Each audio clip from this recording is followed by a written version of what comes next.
You have to enjoy the journey. If you wait until you reach your goal to celebrate, it's mentally debilitating. So you have to have monumental steps along the way. Set very doable goals as you're trying to reach the impossible thing. Me being a TV star, every single body I knew told me, that's impossible. You go work with your father and your brothers for construction. So when I was in high school, I worked construction with my father. I hated it. It's good money right here. I kept looking on TV, man. I am the world's best at getting into situations and the world's worst at getting out. Because sometimes it's become so complicated. It requires humility to quiet their ego enough to achieve the ability of change. Sometimes you have to go against what you said to correct where you are at that stage. And until you become strong enough to admit, yes, I said it, but I was wrong. And sometimes your ego will make you be loyal to a mistake. It was a mistake, and you knew it was a mistake, and you decided you would just take the easy way out and live with it. Our decisions, our mistakes can create disruption, and not only for us, disruption for other people. And when you look at what it's going to take to straighten it out, you just don't do it. You become trapped in a nightmare of regret.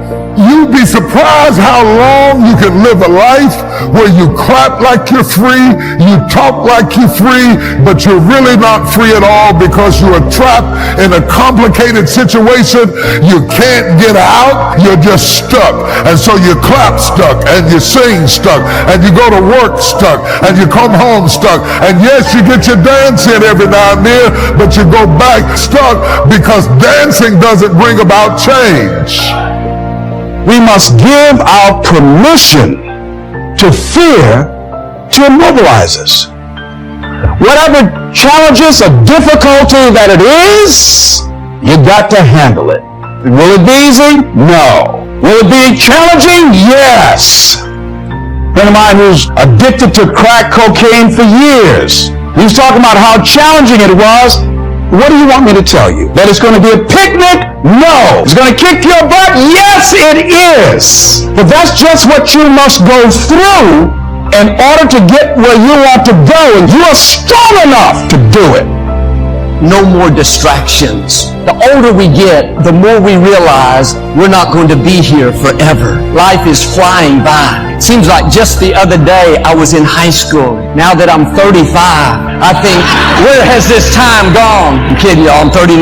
But when you realize how fast time is going, it should bring a sense of urgency, a sense of focus. Your assignment has an expiration date. Your time on this earth is not unlimited. When Jesus was about to be crucified, the scripture says he set his face toward Jerusalem because his hour had come. No more going to the desert, feeding the 5,000. No more waiting for the woman at the well. No more stopping by Zacchaeus' house for dinner. Those things were fine for a season, but now he didn't have time for distractions. His hour had come. God is saying to you, your hour has come. If you're going to reach your highest potential, you have to do like Jesus and set your face. You can't be distracted by things that are keeping you from your purpose. You don't have time to waste worried about what people think about you. Your time is too valuable to respond to every critic, every negative comment, try to convince people that you really are okay. Those are distractions. Everyone is not going to like you. Everyone's not going to accept you. Quit trying to convince someone to understand you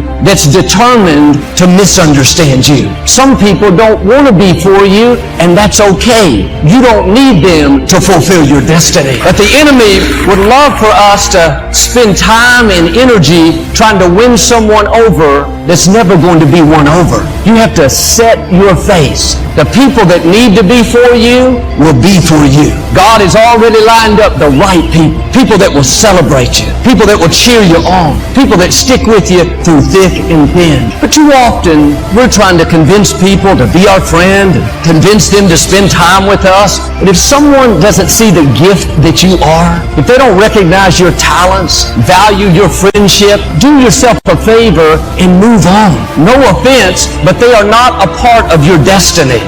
You don't have to play up to people, let them manipulate you, hope that they call. Maybe they'll include you in their group. No, the people God has for you don't have to be talked into liking you. You won't be able to keep them away. They'll light up when you walk in the room. They can't wait to spend time with you. They'll go out of their way to do you favor. Now don't waste another minute trying to convince someone to like you, to call you, to come see you. If you have to talk them into it, they are not for you. They are a distraction. Well, Joel, these people at work are saying negative things about me. They're trying to make me look bad. It's not your job to straighten them out. Let God fight your battles. Let God be your vindicator. You're not supposed to engage in every conflict. Don't fight battles that are not between you and your destiny. Most of the things that come against us are simply distractions. You have to keep your face set. It takes discipline to say, I am not going to respond, not going to waste my valuable time.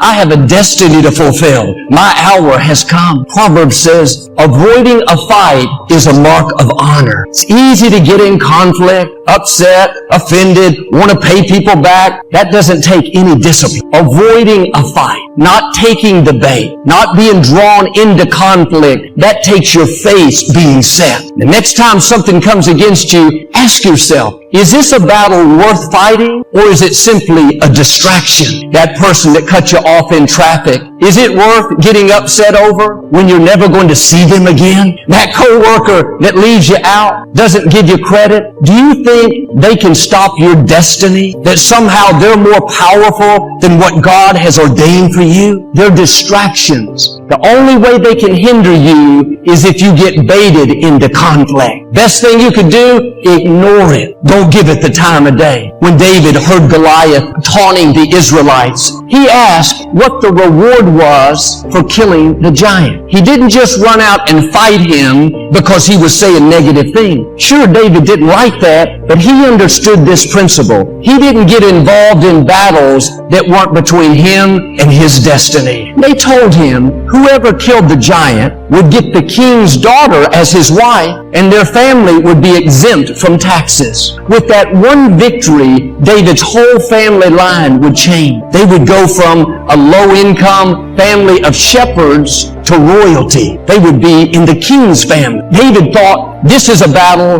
worth engaging. This is worth spending my time and energy. I'm not saying to be passive and don't fight any battles. I'm saying to look at what the spoils are. Will it just feed your ego? You paid them back. You made them look bad. Or will it propel you into your destiny? We fight too many battles that don't matter. They're talking about me. I'm going to go straighten them out. After you straighten them out, someone else will start talking. Here's what I've learned. Nobody talks about people that aren't doing anything. Nobody tries to discredit someone that doesn't have any influence. The reason they're talking about you is because you're a difference maker. You're a world changer. They can see the gifts, the influence, the favor on your life. The brighter the light, the more the heat. The higher God takes you, the more people are going to see you. Sometimes, instead of celebrating you, people will get jealous, try to pull you down, get you into conflict. Don't take the bait. It's a distraction. Keep your face set. Stay focused on your purpose. Before David faced Goliath,